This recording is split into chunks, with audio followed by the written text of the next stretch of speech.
রীতির অট্টালিকা এই চ্যাটার্জি নিবাস। মেইন রোড থেকে বাঁয়ে একটু ঢুকিয়ে বড় একটা কালো গেট। গেট পেরিয়ে ভিতর ঢুকেই যেটা চোখে পড়ে তা হলো সবুজ ঘাসে মোড়া বিশাল এক বাগান, নানা রকম ফুল ও ফলের গাছ। সেই বাগানের মাঝখান দিয়ে চলে গিয়েছে নুড়ি বিছানো বাড়ির প্রবেশপথ। আর সবুজের মাঝখানে মাথা উঁচু করে দাঁড়িয়ে রয়েছে এই বাড়ি।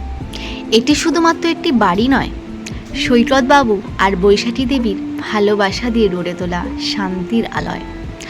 আজ যে চ্যাটার্জি নিবাসে সাজো সাজো সাজো রব, কারণ বাড়ির একমাত্র মেয়ে রীতির আজ জন্মদিন। বৈশাখী দেবী সকাল সকাল উঠে পড়েছেন, বাড়ির সকলকে নিয়ে পুজো দিতে যাবেন মা সিদ্ধেশ্বরী দেবীর মন্দিরে। প্রতি বছর ছেলে মেয়ে উভয় জন্মদিনে উনি ওই মন্দিরের পুজো দিতে যান।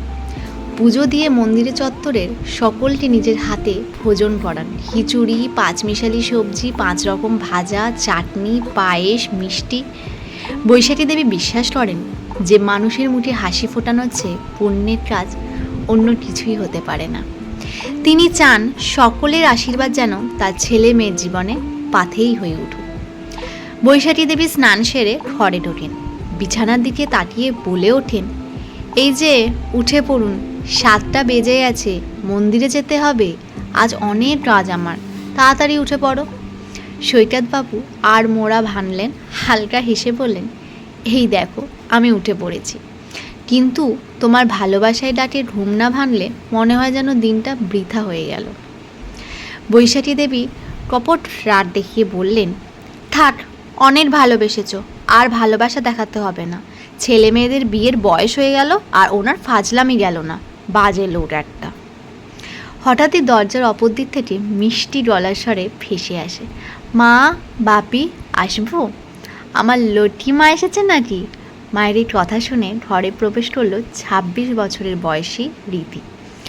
তম্বি চেহারা রীতির পরনে হালকা হলুদ রঙের একটা সালোয়ার কামিজ, হলুদ ও সাদা রং মিশ্রিত শিফন ওড়না, মুঠে প্রসাধনীর লেসমা নেই। সদ্য স্নাতা কেশরাশির ডগা থেকে টপ টপ করে জল পড়ছে। ঠোঁট জুড়ে রয়েছে মোহময়ী হাসি, যা তার সৌন্দর্যকে আরও বাড়িয়ে তুলেছে। কপালে ছোট্ট একটা কালো টিপ আর কানে একটা সোনার ঝুমকো দুল, যা তার মা তাকে জন্মদিন উপহার স্বরূপ দিয়েছে। ঘরে প্রবেশ করে রীতি তার মা আর বাপিকে প্রণাম করে। বাবা তাকে সুখে থাক, ভালো থাক মা বলে আশীর্বাদ দিলেও বৈশাখী দেবী চোখের টোনের জল চিটচিট করে ওঠে। মনে পড়ে যায় সেই আগেকার দিনের কথা। বিয়ের পর যখন গর্ভবতী হতে সমস্যা হচ্ছিল, তখন তিনি এই সিদ্ধেশ্বরী দেবীর মন্দিরে গিয়ে প্রার্থনা করতেন। প্রায়শই তিনি মায়ের কাছে চলে যেতেন, মা ও তার ভক্তকে খালি হাতে ফিরে দেয়নি। তার কোলে আলো করে এসেছিল 1 নয় 2টি সন্তান, রীতি ও রুবাই। মাত্র 1 বছরের পার্থক্যে দিদি ও ভাই তারা। তারপর থেকেই প্রতি বছর এই 2টি বিশেষ দিনে বৈশাখী দেবী সকলকে সাথে নিয়ে সিদ্ধেশ্বরী মায়ের কাছে যান প্রণাম জানাতে। এসব ভাবতে ভাবতে তিনি অন্যমনস্ক হয়ে পড়েছিলেন। ধ্যান ভাঙল রীতির ডাকে, মা, মা, ও মা, কোথায় হারিয়ে গেলে তুমি? আনন্দাশ্রু হাতের তেলোতে মুছে মেয়ের মাথা হাত বুলিয়ে দিতে লাগলেন। মেয়েটা আমার কত বড় হয়ে গেছে, আজ বাদে কাল বিয়ে করে শ্বশুরবাড়ি চলে যাবে, আমাদেরকে পর করে দিয়ে। রীতি নিজের মাকে জড়িয়ে ধরে, আমি কোথাও যাব না তোমাদেরকে ছেড়ে। বৈশাখী দেবী মায়ের মেঘের কপালে স্নেহের পরশ এঁকে দিলেন। পরিবেশ হালকা করার জন্য সৈকতবাবু বলে উঠলেন, বাবা বাবা, মা মেয়ে তো ভুলেই গেছে যে ঘরে কেউ আছে। প্রত্যুত্তরে মা ও মেয়ে এর সাথে হেসে ওঠে। আচ্ছা আচ্ছা, অনেক বেলা হয়ে যাচ্ছে, তাড়াতাড়ি তৈরি হয়ে নাও, আমি দেখি গিয়ে রুবাই কি করছে বলে বৈশাখী দেবী ও রীতি একসাথে ঘর থেকে বেরিয়ে আসে। রুবাই, এই রুবাই, খোল দরজাটা।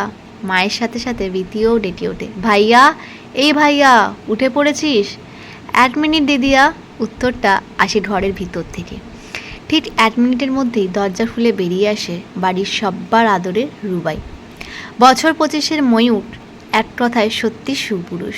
উচ্চতা 5 ফুট 8 ইঞ্চি, গায়ের রং দুধে আলতা ফর্সা, হালকা লম্বা মুখ, ক্লিন সেভ করা, মাথায় চুলগুলি বেশ স্টাইল করে ব্যাট ব্রাশ করা, চোখের চামনি দুষ্টুমিতে ভরা।